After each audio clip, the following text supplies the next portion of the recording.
prophecy is true. In 7 days, the sun will be eclipsed by the blood moon.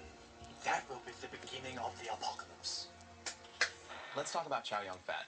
What was it like working with this legendary filmmaker? Chow was, he was really kind of a funny guy. I remember when he first started, he created this character of Master Roshi, and it was, you know, they wanted the comedy to be kind of like Stephen Chowish. And I remember it was the first day on set, he started doing this comedy, and it was huge. It was so big. And I was like, what are you doing? Like, you're going so far. Like, and for me, I was like, man, like, I don't get it. I don't see how this is going to work. And then when I saw the movie, it was broad comedy, and it worked. And for me, that was a lesson of, like, when you overact, it can be something that really works. And it does. His comedy, he never was afraid to go too far. His ego never stopped him. And it was something that I'd never seen Chow do before. So as he was kind of learning it himself, like, I was really studying and really got to learn a lot about, you know, a dramatic action actor learning, you know, how to be funny and do this comedy. And I thought it was great. So, Justin, I want to get really serious now, talking about a very serious subject, Goku's hair. Among some of the diehard fans, it is a very serious issue.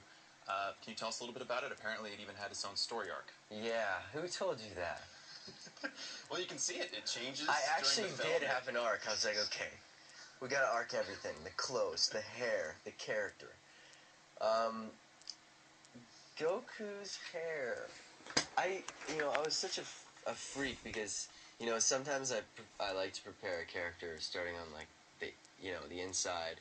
But Goku, for me, because he was already established as this person that we know, I immediately went to, like, the look of this guy right away. So, for me, it was like, I was such a freak, like, going, you know, we need to get this hair right. And I honestly, I'll be honest, I don't even know if we got the hair right in the end, but I think it was the best for the format of film because of all the, you know, different, you know, you have to go in tight, you have to go wide.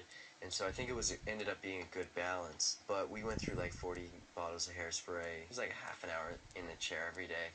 I mean, they could slam my head into a rock, and I would bounce off of it, and my hair would be perfect. Camera full speed.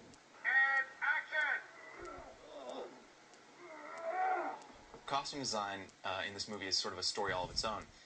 As a performer, does being in costume help you, or is it sometimes a distraction? Being in costume completely helps me. This story was different than, like, the regular Dragon Ball manga because he doesn't start out as the character in that wardrobe. He starts out in, like, regular street clothes. He's a regular kid. He realizes he's meant for something more and goes on the journey and eventually becomes that character.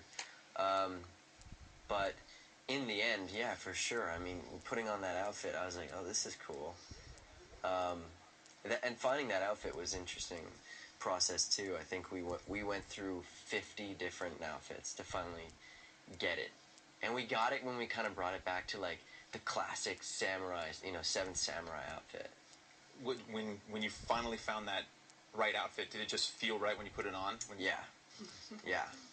And I have to know, did you ever wear the costume outside of the movie set, walking around? I tried, man. I tried. You know, I tried. I tried to bring it down to Man's Chinese Theater and run around, you know, in front of the theater, and, you know, the Fox van rolled up and tackled me and pulled me back in. Tragic. Dragon Ball is a kind of movie that has a pretty big online fan community.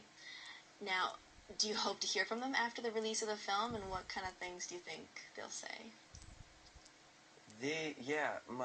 I was over at my friend's house, and he was like, have you seen this, like, this blog on, like, there's, like, a cult on Dragon Ball. They hate you, you know? And I was like, you know, I read a few of the comments, and I was like, okay. Chewed off all my nails, and then I was like, okay, you know what? I can't not let this get to me.